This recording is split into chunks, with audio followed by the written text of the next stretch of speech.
Monga sir ਦੀ math class ਦੇ ਵਿੱਚ ਤੁਹਾਡਾ ਸਾਰਿਆਂ ਦਾ ਸਵਾਗਤ ਹੈ। ਸਕਰੀਨ ਤੇ ਤੁਸੀਂ ਵੇਖ ਰਹੇ ਹੋ ਵਰਕਸ਼ੀਟ ਨੰਬਰ 4 ਦੋ ਘਾਤੀ ਸਮੀਕਰਨ ਕੁਆਡਰੇਟਿਕ ਇਕੁਏਸ਼ਨ ਕਲਾਸ 10ਵੀਂ।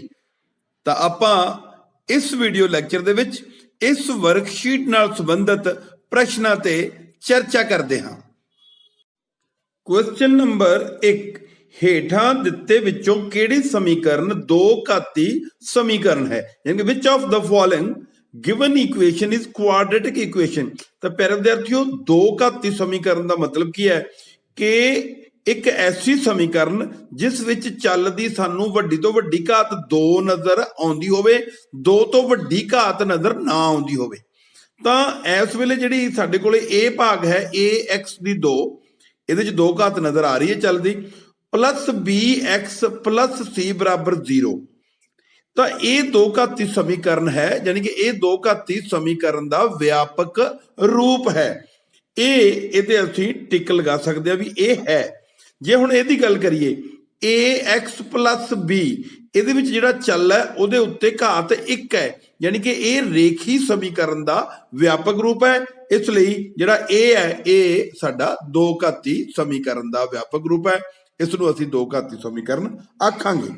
ਪ੍ਰਸ਼ਨ ਨੰਬਰ 2, ਜਾਂਚ ਕਰੋ ਕਿ ਹੇਠ ਦਿੱਤਿਆਂ ਵਿੱਚੋਂ ਕਿਹੜਾ ਦੋ ਘਾਤੀ ਸਮੀਕਰਨ x Square plus 5x minus 6 equals to 0 ਦਾ ਮੂਲ ਹੈ, ਯਾਨੀ ਕਿ which of the following is the root of quadratic equation x square plus 5x minus 6 equal to 0। ਤਾਂ ਮੂਲ ਕੀ ਹੁੰਦਾ ਹੈ ਪਿਆਰੇ ਵਿਦਿਆਰਥੀਓ? ਚੱਲ ਦਾ ਉਹ ਮੁੱਲ ਜਿਹੜਾ ਸਮੀਕਰਨ ਵਿੱਚ ਚੱਲ ਦੀ ਥਾਂ ਤੇ ਰੱਖਣ ਨਾਲ ਖੱਬਾ ਪਾਸਾ ਬਰਾਬਰ ਸੱਜਾ ਪਾਸਾ ਹੁੰਦਾ ਹੋਵੇ, ਉਹ ਚੱਲ ਦਾ ਮੂਲ ਹੁੰਦਾ ਹੈ। ਤਾਂ ਇਹਨਾਂ ਸਾਰਿਆਂ ਨੂੰ ਤੁਸੀਂ ਵਾਰੀ-ਵਾਰੀ ਵੀ ਭਰ ਕੇ ਵੇਖ ਸਕਦੇ ਹੋ, ਪਰ ਜੇ ਆਪਾਂ ਅੰਦਾਜ਼ਾ ਲਗਾ ਲਈਏ ਤਾਂ ਜੇ ਅਸੀਂ ਤੀਸਰਾ ਜਿਹੜਾ ਮੁੱਲ ਹੈ 1, ਇਸ ਨੂੰ ਅਸੀਂ ਚੱਲ ਦੀ ਥਾਂ ਤੇ ਰੱਖੀਏ ਤਾਂ 1 ਦੀ ਘਾਤ 2 ਸਾਡੇ ਕੋਲੇ 1 ਪ੍ਰਾਪਤ ਹੋਏਗਾ। ਇਵੇਂ ਜਦੋਂ ਪਲੱਸ ਤੋਂ ਬਾਅਦ 5 ਦੇ ਨਾਲ ਚੱਲ ਦਾ ਮੁੱਲ 1 ਗੁਣਾ ਕਰਾਂਗੇ ਤਾਂ ਉਹ 5 ਏਕਮ 5 ਹੀ ਬਣ ਜਾਏਗਾ। ਮਾਈਨਸ 6, ਦੂਸਰੇ ਪਾਸੇ ਕੀ ਹੈ 0। ਤਾਂ ਖੱਬਾ ਪਾਸਾ ਦੇਖੋ 1 ਤੇ 5 6, ਪਲੱਸ ਦੇ 6 ਤੇ ਮਾਈਨਸ ਦੇ 6 ਕੱਟ ਕੇ ਕੀ ਬਣ ਗਿਆ 0, ਯਾਨੀ ਕਿ ਪਲੱਸ 6 ਮਾਈਨਸ 6 ਬਰਾਬਰ 0। ਤੇ ਸੱਜੇ ਪਾਸੇ ਪਹਿਲਾਂ ਹੀ ਕੀ ਹੈ 0, ਯਾਨੀ ਕਿ ਥਰਡ ਆਪਸ਼ਨ ਹੈ ਜਿਹੜੀ ਉਹ ਸਹੀ ਉੱਤਰ ਹੋਏਗਾ। ਇਸ ਤਰੀਕੇ ਨਾਲ ਸਾਡੇ ਕੋਲੇ ਕੁਐਸਚਨ ਨੰਬਰ 3 ਹੈ। ਕੁਐਸਚਨ ਨੰਬਰ 3 ਦੇ ਵਿੱਚ ਪੁੱਛਿਆ ਗਿਆ ਹੇਠ ਲਿਖੀਆਂ ਸਮੀਕਰਨਾਂ ਵਿੱਚੋਂ ਕਿਹੜੀਆਂ ਸਮੀਕਰਨਾਂ ਦੋ ਘਾਤੀ ਹਨ। ਤਾਂ ਪਿਆਰੇ ਵਿਦਿਆਰਥੀਓ, ਆਪਾਂ ਨੂੰ ਪਤਾ ਹੈ ਕਿ ਜਿਹੜੀ ਪਹਿਲੀ ਸਮੀਕਰਨ ਹੈ x Square plus 3x minus 1, ਇਹਦੇ ਵਿੱਚ ਵੱਡੀ ਤੋਂ ਵੱਡੀ ਚੱਲ ਦੀ ਘਾਤ 2 ਨਜ਼ਰ ਆਉਂਦੀ ਹੈ। ਤੇ ਤੁਹਾਨੂੰ ਇਹ ਵੀ ਪਤਾ ਹੋਣਾ ਚਾਹੀਦਾ ਹੈ ਕਿ ਵਿਆਪਕ ਰੂਪ ਦੇ ਵਿੱਚ ਜਿਹੜਾ ਹੈਗਾ ਉਹ ax ਸਕੁਆਇਰ ਹੁੰਦਾ ਹੈ, ਇੱਥੇ x ਸਕੁਆਇਰ ਹੈ, ਯਾਨੀ ਕਿ a ਦਾ ਮੁੱਲ ਇੱਥੇ ਆਪਾਂ 1 ਕਹਿ ਸਕਦੇ ਹਾਂ। ਫਿਰ ਪਲੱਸ bx ਹੁੰਦਾ, bx ਦੀ ਥਾਂ ਤੇ 3x ਆ ਗਿਆ। ਫਿਰ ਇੱਕ ਅਚਲ ਰਾਸ਼ੀ ਹੁੰਦੀ ਹੈ, ਉਹ ਵੀ ਹੈਗੀ, ਬਰਾਬਰ ਦਾ ਚਿੰਨ੍ਹ ਵੀ ਹੈਗਾ, ਤੇ ਸੱਜੇ ਪਾਸੇ 0 ਵੀ ਹੈਗੀ। ਤਾਂ 0 ਦੀ ਥਾਂ ਤੇ ਕੁਝ ਹੋਰ ਵੀ ਹੋ ਸਕਦਾ ਸੀ, ਪਰ ਕੁੱਲ ਮਿਲਾ ਕੇ ਵੱਡੀ ਤੋਂ ਵੱਡੀ ਘਾਤ 2 ਜਿਹੜੀ ਚੱਲਦੀ ਉਹ ਨਜ਼ਰ ਆਵੇ ਤੇ ਉਸ ਤੋਂ ਵੱਡੀ ਘਾਤ ਨਜ਼ਰ ਨਾ ਆਵੇ। ਇਹਦੇ ਨਾਲ ਸਾਨੂੰ ਪਛਾਣ ਆ ਜਾਂਦੀ ਹੈ। ਤਾਂ ਇਹ ਸਾਡੀ ਦੋ ਘਾਤੀ ਸਮੀਕਰਨ ਹੈ, ਦੋ ਘਾਤੀ ਸਮੀਕਰਨ ਹੈ। ਅੱਗੇ ਜੇ ਆਪਾਂ ਇਹਨਾਂ ਦੋਨਾਂ ਬ੍ਰੈਕਟਾਂ ਨੂੰ ਗੁਣਾ ਕਰੀਏ ਤਾਂ ਸਾਡੇ ਕੋਲ ਕੀ ਪ੍ਰਾਪਤ ਹੋਊਗਾ? ਪਹਿਲਾਂ x ਨੂੰ x ਨਾਲ ਗੁਣਾ ਕਰਾਂਗੇ, x ਸਕੁਆਇਰ, ਫਿਰ 1 ਨੂੰ x ਨਾਲ ਗੁਣਾ ਕਰਾਂਗੇ ਤੇ 3 ਨੂੰ ਵੀ x ਨਾਲ ਗੁਣਾ ਕਰਾਂਗੇ ਤਾਂ ਉਹ 3x ਵੀ ਪਲੱਸ ਦੇ 1x ਵੀ ਪਲੱਸ ਦੇ ਉਹ ਐਡ ਹੋ ਕੇ 4x ਸਾਨੂੰ ਪਲੱਸ ਦੇ ਪ੍ਰਾਪਤ ਹੋਣਗੇ। ਤੇ ਜਦੋਂ ਅਸੀਂ 1 ਨੂੰ 3 ਨਾਲ ਗੁਣਾ ਕਰਾਂਗੇ ਤਾਂ 3 ਏਕਮ 3 ਪਲੱਸ ਦੇ ਹੋਣਗੇ, ਸੱਜੇ ਪਾਸੇ 0 ਹੈਗੀ ਹੈ, ਯਾਨੀ ਕਿ ਇਹ ਵੀ ਦੋ ਘਾਤੀ ਸਮੀਕਰਨ ਸਾਡੀ ਹੈਗੀ ਹੈ। ਤੀਸਰਾ ਜਿਹੜਾ C ਹੈ, ਇਹਦੇ ਵਿੱਚ ਆਪਾਂ ਜੇ x ਮਾਈਨਸ 2 ਨੂੰ ਐਕਸਪੈਂਡ ਕਰਾਂਗੇ, ਯਾਨੀ ਕਿ ਉਹਨੂੰ ਬ੍ਰੈਕਟ ਨੂੰ ਹੱਲ ਕਰਾਂਗੇ ਤਾਂ ਸਾਡੇ ਕੋਲੇ ਕੀ ਪ੍ਰਾਪਤ ਹੋਏਗਾ? ਸਾਡੇ ਕੋਲੇ a ਸਕੁਆਇਰ, ਯਾਨੀ ਕਿ ਜਿਹੜਾ ਅਸੀਂ ਸੂਤਰ ਲਾਉਣੇ ਹੁੰਦੇ a minus b whole square, x square minus 4x, ਫਿਰ ਐਂਡ ਦੇ ਉੱਤੇ ਆ ਜਾਊਗਾ ਪਲੱਸ 2 ਦੂਣੀ 4, ਯਾਨੀ ਕਿ ਮੈਂ ਇਹ ਖੱਬੇ ਪਾਸੇ ਵਾਲੀ ਬ੍ਰੈਕਟ ਨੂੰ ਖੋਲਿਆ। ਸੱਜੇ ਪਾਸੇ ਸਾਡੇ ਕੋਲੇ ਕੀ ਹੈ x Square plus 3x plus 5। तो हुण तुसीं देखोगे जो बराबर के खब्बे पासे भी एक्स स्क्वायर है तो बराबर के सज्जे पासे भी एक्स स्क्वायर है। हुण एक्स स्क्वायर वाला भाग तो कैंसल हो गया। हुण भावें सारी आपां समीकरण नूं एक पासे ले आईए ते एक पासे 0 भी बना दईए, पर दो घात वाला जिहड़ा भाग है चल दी घात 2 वाला वो खत्म हो गया। इस करके ये दो घाती जिहड़ा सी ऑप्शन है ये दो घाती समीकरण नहीं है। इस तरीके जे इनू भी आप थोड़ा जा हल करिए तो यह बन जाएगा एक्स नू एक्स नाल गुणा करके एक्स स्क्वायर प्लस 1 सारे दे बटे साझा एक्स आ जाएगा। बराबर ते सज्जे पासे 7 है। हुण ये एक्स हेठ है ये 7 नाल गुणा हो गए साडे कोले की तैयार हो गया एक्स स्क्वायर प्लस 1। उधरला 7x भी आप इधर ले आइए लिया सकते हैं, वह माइनस का 7x हो जू। उधर असीं 0 लिख सकते हैं। तो कहने का मतलब आह वाली समीकरण दे विच भी तीनों भाग ही हैगे, दो घात वाला उस तो घट चल दे उत्ते एक घात फिर अचल राशि यानी कि x square minus 7x plus 1 बराबर 0 भी दो घाती समीकरण है। तो इस ढंग नाल असीं जिहड़ा है पहचान कर सकते हैं किहड़ी समीकरण दो घाती है किहड़ी समीकरण दो घाती नहीं है। क्वेश्चन नंबर 4 समीकरण 2x की 2 माइनस ax प्लस 6 बराबर 0 का एक मूल 2 होवे तो a का मुल पता करो। If one root of equation 2x square minus ax plus 6 is equal to 0 is 2, यानी कि x की वैल्यू जिहड़ी हैगी है दो मूल हुंदे आ दो घाती समीकरण दे, उन्हां विचों x का एक मुल 2 है। आपां की करना इस समीकरण दे विच उस x का मुल भर देंगे जिथे x की घात 2 सी उत्थे वो 2 की घात 2 बन गया, जिथे माइनस का ax सी उत्थे a दे नाल गुणा 2 हो गया क्योंकि x का मुल 2 है प्लस 6। जदों असीं ये सारी समीकरण नूं 2 की घात 2 4 गुणा 2 8 इवें 2a प्लस 6 बराबर 0 ਜਦੋਂ ਇਹਨੂੰ ਸੋਲਵ ਕਰਾਂਗੇ ਅਖੀਰ ਦੇ ਉੱਤੇ a ਦੀ ਵੈਲਿਊ ਜਿਹੜੀ ਕੱਟ ਘਟਾ ਕੇ ਆਪਣੇ ਕੋਲੇ ਕਿੰਨੇ ਆ ਜਾਏਗੀ 7, ਯਾਨੀ ਕਿ ਆਪਸ਼ਨ 1 ਹੈ ਇਹ ਸਹੀ ਜਵਾਬ ਹੋਏਗਾ। क्वेश्चन नंबर 5 समीकरण ax square plus bx plus c बराबर है 0 दे दो भिन्न भिन्न ਅਤੇ वास्तविक मूल होणगे जेकर आ वाला b स्क्वायर माइनस 4ac, यानी कि ਇਹਨੂੰ ਅਸੀਂ डिस्क्रिमिनेंट कहने हैं। ਜਦੋਂ डिस्क्रिमिनेंट 0 ਤੋਂ ਵੱਡਾ ਹੁੰਦਾ ਹੈ ਉਦੋਂ ਉਹਦੇ ਜਿਹੜੇ ਮੂਲ ਆ ਉਹ ਭਿੰਨ ਭਿੰਨ ਵੀ ਹੋਣਗੇ ਤੇ ਰੀਅਲ ਹੋਣਗੇ ਵੀ ਤੇ ਭਿੰਨ ਭਿੰਨ ਵੀ ਹੋਣਗੇ, ਯਾਨੀ ਕਿ a b square minus 4ac is greater then 0, ਯਾਨੀ ਕਿ ਸੈਕੰਡ ਆਪਸ਼ਨ ਜੇ ਅਸੀਂ ਕਰਾਂਗੇ ਉਹਦੇ ਨਾਲ ਆ ਸਾਡੀ ਜਿਹੜੀ ਹੈ ਸਟੇਟਮੈਂਟ ਉਹ ਸਹੀ ਹੋ ਜਾਏਗੀ। क्वेश्चन नंबर 6 मिलान करो। इत्थे की है कि साडे कोले कॉलम 1 है ते कॉलम 2। कॉलम 2 दे विच की है डिस्क्रिमिनेंट लिखिया होया 3 बारी, एक बारी लिखिया होया है डिस्क्रिमिनेंट यानी कि b square minus 4ac equal to 0, फिर लिखिया होया b square minus 4ac less than 0 यानी कि 0 तो घट, फिर लिखिया b स्क्वायर माइनस ac वड्डा है 0 तो। प्यारे विद्यार्थियों आपां की करदे हुंदे आ जिहड़ी साडी कोले समीकरण हुंदी है दो घाती व्यापक रूप वाली उस चों a b ਅਤੇ c ਦੇ ਮੁੱਲ ਦੀ ਸਹਾਇਤਾ ਨਾਲ d ਦਾ ਮੁੱਲ ਪਤਾ ਕਰਦੇ ਆ ਤੇ ਉਹ d ਨੂੰ ਡਿਸਕ੍ਰਿਮੀਨੈਂਟ ਕਿਹਾ ਜਾਂਦਾ ਹੈ। ਜਦੋਂ ਅਸੀਂ ਆਪਣੀ ਕਿਸੇ ਵੀ ਸਮੀਕਰਨ ਦੇ ਵਿੱਚ ਡਿਸਕ੍ਰਿਮੀਨੈਂਟ ਦਾ ਮੁੱਲ ਇਹ ਵੇਖਦੇ ਆ ਵੀ ਬਰਾਬਰ 0 ਦੇ ਆ ਗਿਆ ਤਾਂ ਉਸ ਵੇਲੇ ਜੇ ਉਸ ਸਮੀਕਰਨ ਦੇ ਮੂਲ ਪਤਾ ਕਰੀਏ ਤਾਂ ਉਹ ਮੂਲ ਸਮਾਨ ਹੋਣਗੇ, ਯਾਨੀ ਕਿ ਸਾਨੂੰ ਮੂਲ ਨਜ਼ਰ ਵੀ ਆਉਣਗੇ ਰੀਅਲ ਵੀ ਹੋਣਗੇ ਤੇ ਸਮਾਨ ਹੋਣਗੇ। ਇਸ ਕਰਕੇ b square minus 4ac equal to 0 ਦਾ ਮਿਲਾਨ ਦੋ ਬਰਾਬਰ ਜਿਹਨੂੰ ਕਿ ਸਮਾਨ ਵਾਸਤਵਿਕ ਮੂਲ ਨਾਲ ਹੋਏਗਾ ਤਾਂ ਆਪਾਂ ਇਹਨੂੰ ਇਹਦੇ ਨਾਲ ਮਿਲਾਨ ਕਰਾਂਗੇ।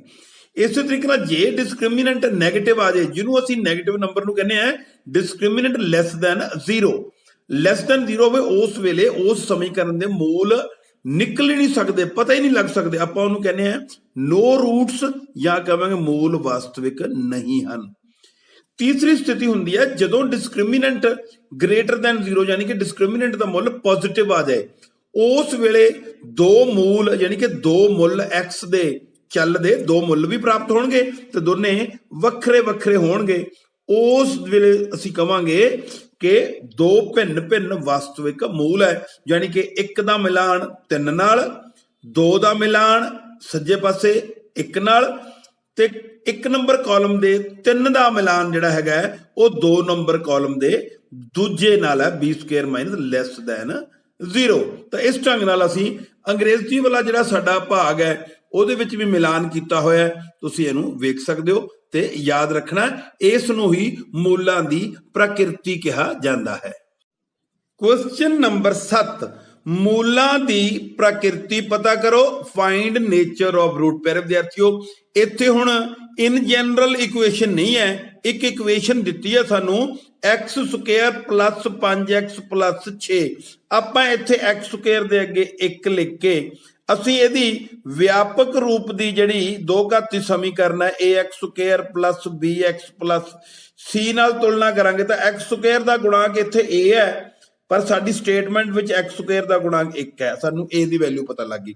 ਇਸ ਤਰੀਕੇ ਨਾਲ b ਦੀ ਵੈਲਿਊ ਕੀ ਹੈ, ਕੱਲੇ x ਦਾ ਗੁਣਾਂਕ b ਹੈ, ਇੱਥੇ x ਦਾ ਗੁਣਾਂਕ ਪੋਜ਼ਿਟਿਵ 5 ਹੈ ਤਾਂ ਆਪਾਂ ਉਹਨੂੰ 5 ਲਿਖ ਲਿਆ। c ਦੀ ਵੈਲਿਊ ਸਾਡੇ ਕੋਲੇ ਕੀ ਹੈ, ਇੱਥੇ ਇਨ ਜਨਰਲ ਦੇ ਵਿੱਚ ਪਲੱਸ c ਹੈ, ਬਟ ਇੱਧਰ 6 प्लस दे है, ਇਹਦਾ मतलब c ਦਾ ਮੁੱਲ प्लस ਦਾ 6 ਹੈ। ਹੁਣ ਅਸੀਂ d ਫਾਈਂਡ ਕਰਾਂਗੇ। d ਕੀ ਹੁੰਦਾ ਹੈ, b ਸਕੁਅਰ ਮਾਈਨਸ 4ac। ਪਿਆਰੇ ਵਿਦਿਆਰਥੀਓ b ਸਾਡੇ ਕੋਲੇ ਕੀ ਹੈ 5, ਤਾਂ 5 ਦਾ ਵਰਗ ਜਿਹੜਾ 5 ਦੀ ਘਾਤ 2 ਕਿੰਨਾ ਹੋ ਗਿਆ 25, ਮਾਈਨਸ 4 ਦੇ ਨਾਲ ਅਸੀਂ a ਦੀ ਵੈਲਿਊ ਗੁਣਾ ਕਰਾਂਗੇ 1 ਹੈ, ਗੁਣਾ c ਦੀ ਵੈਲਿਊ ਜਿਹੜੀ ਹੈਗੀ ਆ ਉਹ 6 ਹੈ। ਤਾਂ ਇਹਨੂੰ ਆਪਾਂ ਸਿੰਪਲੀਫਾਈ ਕਰਾਂਗੇ 25 ਮਾਈਨਸ 4 ਛਿਕਾ 24, ਯਾਨੀ ਕਿ ਜਿਹੜਾ ਆਨਸਰ ਆ ਗਿਆ ਉਹ 1 ਆ ਗਿਆ। ਹੁਣ d ਦੀ ਵੈਲਿਊ 1 ਹੈ, ਇਹਦਾ ਮਤਲਬ ਪੋਜ਼ਿਟਿਵ 1 ਹੈ, ਤਾਂ ਉਹ ਜਿਹੜਾ d ਇਕੁਅਲਸ ਟੂ 1 ਹੈ ਉਹਦਾ ਮਤਲਬ ਕੀ ਹੈ, d ਇਜ਼ ਗ੍ਰੇਟਰ ਦੈਨ 0, ਯਾਨੀ ਕਿ 0 ਤੋਂ ਵੱਡਾ ਹੈ। ਜਦੋਂ d 0 ਤੋਂ ਵੱਡਾ ਹੈ ਤਾਂ ਉਦੋਂ ਮੂਲਾਂ ਦੀ ਪ੍ਰਕਿਰਤੀ ਕੀ ਹੋਏਗੀ, ਵਾਸਤਵਿਕ ਹੋਣਗੇ ਮੂਲ ਤੇ ਵੱਖ-ਵੱਖ ਹੋਣਗੇ। ਪੰਜਾਬੀ 'ਚ ਲਿਖਾਂਗੇ ਮੂਲ ਵਾਸਤਵਿਕ ਅਤੇ ਭਿੰਨ-ਭਿੰਨ, ਵਾਸਤਵਿਕ ਅਤੇ ਭਿੰਨ-ਭਿੰਨ ਇਹ ਮੂਲਾਂ ਦੀ ਸਥਿਤੀ ਹੋਊਗੀ, ਪ੍ਰਕਿਰਤੀ ਹੋਊਗੀ। ਤੇ ਜੇ ਆਪਾਂ ਅੰਗਰੇਜ਼ੀ 'ਚ ਕਹਿਣਾ ਹੋਵੇ real roots, real and different root ਕਹਿ ਸਕਦੇ ਹਾਂ, ਰੀਅਲ ਐਂਡ ਡਿਫਰੈਂਟ ਰੂਟਸ, ਯਾਨੀ ਕਿ ਰੂਟ ਹੁੰਦੇ ਆ ਜੜ ਜਿਹਨੂੰ ਅਸੀਂ ਮੂਲ ਕਹਿੰਦੇ ਆ, ਤਾਂ ਉਹ ਜਿਹੜੇ ਡਿਫਰੈਂਟ ਤੇ ਰੀਅਲ ਹੋਣਗੇ, ਯਾਨੀ ਕਿ ਹੋਣਗੇ ਵੀ ਤੇ ਵੱਖ-ਵੱਖ ਵੀ ਹੋਣਗੇ। ਇਹਦੇ ਨਾਲ ਦਾ ਹੀ ਦੂਸਰਾ ਪ੍ਰਸ਼ਨ ਹੈ, ਬੜੇ ਆਰਾਮ ਨਾਲ ਤੁਸੀਂ a ਦੀ ਵੈਲਿਊ ਲਿਖੋਗੇ 6, ਇਸੇ ਤਰ੍ਹਾਂ ਸਾਡੇ ਕੋਲੇ b ਦੀ ਵੈਲਿਊ ਹੈ ਜਿਹੜੀ ਉਹ x ਦਾ ਗੁਣਾਂਕ ਹੋਏਗੀ, ਤਾਂ ਆਪਾਂ ਇੱਥੇ ਲਿਖਾਂਗੇ b ਇਜ਼ ਇਕੁਅਲ ਟੂ -1, ਕਿਉਂਕਿ x ਦੇ ਅੱਗੇ ਕੁਝ ਨਹੀਂ, ਮਾਈਨਸ ਦਾ ਚਿੰਨ ਹੈ ਤਾਂ 1 ਤਾਂ ਹੁੰਦਾ ਹੀ ਹੈ, ਇਹਦਾ ਮਤਲਬ ਉਹ -1 ਹੋ ਜਾਏਗਾ। ਇਸੇ ਤਰ੍ਹਾਂ c ਦੀ ਵੈਲਿਊ ਹੈ ਪੋਜ਼ਿਟਿਵ 2, ਤਾਂ ਸਾਡੇ ਕੋਲੇ d ਕੀ ਹੁੰਦਾ b ਸਕੁਅਰ ਮਾਈਨਸ 4ac, ਇਹਨੂੰ ਅਸੀਂ d ਕਹਿੰਦੇ ਆ। ਹੁਣ ਇਹਦੇ ਵਿੱਚ ਵੈਲਿਊ ਪੁੱਟ ਕਰਕੇ ਅਸੀਂ ਵੇਖਣਾ ਕਿ ਸਾਡੇ ਕੋਲੇ ਆਨਸਰ ਕਿਸ ਤਰ੍ਹਾਂ ਦਾ ਆਉਂਦਾ ਹੈ। ਤਾਂ ਆਪਣੇ ਕੋਲੇ ਜਿਹੜਾ b ਹੈ, b ਦੀ ਵੈਲਿਊ -1 ਹੈ, ਤਾਂ -1 ਦਾ ਸਕੁਅਰ 1 ਹੀ ਬਣ ਜਾਣਾ। ਫਿਰ ਆਹ ਵਾਲਾ ਮਾਈਨਸ ਲਾ ਕੇ 4 ਤੋਂ ਬਾਅਦ a ਦੀ ਵੈਲਿਊ, ਫਿਰ c ਦੀ ਵੈਲਿਊ, ਤਾਂ a ਦੀ ਵੈਲਿਊ 6 ਹੈ ਤੇ c ਦੀ ਵੈਲਿਊ 2 ਹੈ। ਸਾਡੇ ਕੋਲੇ ਹੁਣ ਜਿਹੜਾ ਡਿਸਕ੍ਰਿਮੀਨੈਂਟ ਹੈ ਉਹ ਸਿੰਪਲੀਫਾਈ ਹੋ ਕੇ ਪੋਜ਼ਿਟਿਵ ਤਾਂ 1 ਹੈ, ਬਟ 4 ਛਿਕਾ 24 ਦੂਣਾ 48, ਤਾਂ ਇਹ ਮਾਈਨਸ ਦੇ 48 ਹੋ ਗਏ। ਜਦੋਂ ਇਹਨੂੰ ਅਸੀਂ ਸਿੰਪਲੀਫਾਈ ਕਰਾਂਗੇ ਤਾਂ ਇਹ ਜਿਹੜਾ ਹੋਗਾ -47 ਹੋਏਗਾ। ਜਦੋਂ ਨੈਗੇਟਿਵ ਨੰਬਰ ਹੋ ਜੇ, d ਦੀ ਵੈਲਿਊ ਨੈਗੇਟਿਵ ਹੋਵੇ, ਉਹਨੂੰ ਅਸੀਂ ਕਵਾਂਗੇ d ਇਜ਼ ਇਕੁਅਲ ਟੂ 0, ਨਹੀਂ d is less than 0, negative number is less than 0। ਜਦੋਂ d ਲੈਸ ਦੈਨ 0 ਹੈ, ਕਿਹੜੀ ਕੰਡੀਸ਼ਨ ਹੋਗੀ, ਨੋ ਰੂਟਸ, ਯਾਨੀ ਕਿ ਮੂਲ ਹੁੰਦੇ ਨਹੀਂ, ਵਾਸਤਵਿਕ ਨਹੀਂ ਹੁੰਦੇ। ਪੰਜਾਬੀ 'ਚ ਕਵਾਂਗੇ ਮੂਲ ਵਾਸਤਵਿਕ ਨਹੀਂ ਹਨ, ਅੰਗਰੇਜ਼ੀ 'ਚ ਕਵਾਂਗੇ no root, root does not exist, ਇਹ ਵੀ ਕਹਿ ਸਕਦੇ ਆਪਾਂ। ਇਸ ਤਰੀਕੇ ਨਾਲ ਪ੍ਰੈਕਟਿਸ ਵਾਸਤੇ ਇੱਕ ਪ੍ਰਸ਼ਨ ਹੋਰ ਹੈ, ਇਹ ਵੀ ਆਪਾਂ ਇੱਥੇ ਹੱਲ ਕਰਦੇ ਹਾਂ। ਇੱਥੇ a ਦੀ ਵੈਲਿਊ ਆਪਾਂ ਲਿਖਾਂਗੇ 4, b ਦੀ ਵੈਲਿਊ ਲਿਖਾਂਗੇ ਆਪਾਂ -4, c ਦੀ ਵੈਲਿਊ ਲਿਖਾਂਗੇ 1। ਵਿਆਪਕ ਰੂਪ ਦੀ ਸਮੀਕਰਨ ਦੇ ਵਿੱਚ a b c ਦਾ ਮੁੱਲ ਤੁਸੀਂ ਇਸ ਸਮੀਕਰਨ ਤੋਂ ਲਿਖ ਲੈਣਾ। ਹੁਣ ਸਾਡਾ d ਹੈ ਜਿਹੜਾ ਡਿਸਕ੍ਰਿਮੀਨੈਂਟ ਹੈ, ਉਹਦੇ ਵਿੱਚ ਫਿਰ ਅਸੀਂ ਲਿਖਾਂਗੇ b ਸਕੁਅਰ -4ac। ਸਾਡੇ ਕੋਲੇ ਇਹ d ਹੈ ਜਿਹੜਾ b ਦਾ ਸਕੁਅਰ ਕਰਾਂਗੇ ਤਾਂ ਉਹ -4 ਦਾ ਸਕੁਅਰ ਹੋ ਜਾਏਗਾ, -4 ਗੁਣਾ a ਦੀ ਵੈਲਿਊ ਸਾਡੇ ਕੋਲੇ ਪੋਜ਼ਿਟਿਵ 4 ਹੈ ਐਂਡ c ਦੀ ਵੈਲਿਊ ਪੋਜ਼ਿਟਿਵ 1 ਹੈ। ਇਸ ਵੇਲੇ d is equal to 4, negative ਦਾ ਸਕੁਅਰ ਵੀ ਪੋਜ਼ਿਟਿਵ 16 ਹੁੰਦਾ ਹੈ, ਐਂਡ ਦੈਨ -4 into 4, ਇਹ ਹੋ ਗਏ ਤੁਹਾਡੇ -16। ਅਲਟੀਮੇਟਲੀ ਸਾਡੇ ਕੋਲੇ d ਦੀ ਵੈਲਿਊ ਕਿਹੜੀ ਇਕੁਅਲ ਟੂ 0 ਆ ਗਈ। ਜਦੋਂ d ਨਾ ਵੱਡੀ ਹੈ ਨਾ ਛੋਟੀ ਹੈ 0 ਤੋਂ ਇਕੁਅਲ ਟੂ 0 ਹੈ ਉਦੋਂ roots are real and equal, roots are real and equal. ਤਾਂ ਪੰਜਾਬੀ 'ਚ ਆਪਾਂ ਕਹਿੰਦੇ ਆ ਵਾਸਤਵਿਕ ਅਤੇ ਸਮਾਨ ਹੋਣਗੇ। ਮੂਲ ਕੀ ਹੋਣਗੇ? ਵਾਸਤਵਿਕ ਅਤੇ ਸਮਾਨ ਹੋਣਗੇ। ਇਸ ਦੇ ਨਾਲ ਹੀ ਦੋ ਘਾਤੀ ਸਮੀਕਰਨ ਨਾਲ ਸੰਬੰਧਿਤ ਵਰਕਸ਼ੀਟ ਨੰਬਰ 4 ਦਾ ਪਹਿਲਾ ਭਾਗ ਇੱਥੇ ਪੂਰਾ ਹੁੰਦਾ ਹੈ। ਬਾਕੀ ਪ੍ਰਸ਼ਨਾਂ ਦੇ ਹੱਲ ਲਈ ਅਗਲੇ ਭਾਗ ਦਾ ਇੰਤਜ਼ਾਰ ਕਰੋ। ਬਹੁਤ ਬਹੁਤ ਧੰਨਵਾਦ।